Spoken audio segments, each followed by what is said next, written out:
3 years ago, I was in ICU and I was clinically dead.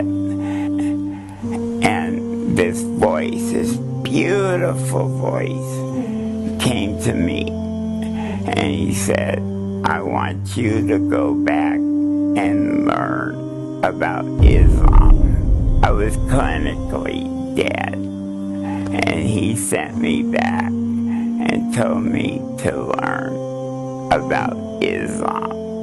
You know, I never knew about Islam, you know, Muslims.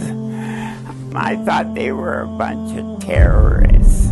I got a hold of Fahil, who called Yusuf, and he came to my room, and I said the words, and I became Muslim at that point.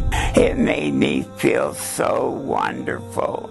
It's like the weight of the world went on me. And I've never felt so good after I said the words to be Muslim. And being a good Muslim, I don't eat pork anymore. I don't drink alcohol. I'm in peace. My family members are all Christians. And I don't get into religion with them because I can't convert them, you know. But I do pray to Allah to help them. They told me that I was crazy, and they said to me, how can you become Muslim?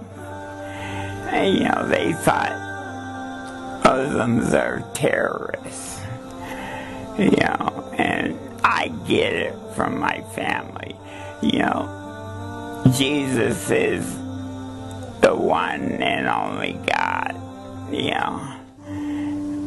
Well, I think Jesus was a good prophet, but Allah is the one and true only God. Islam is the one and only way to go. I live, brothers and sisters, and when He wants me to go to Jannah, Allah will call for me, and I will die in peace, because I know I'm Muslim. You know, people make fun of me. I don't care, because I know what's in my heart, and that is Islam. Well, that's my story, brothers and sisters.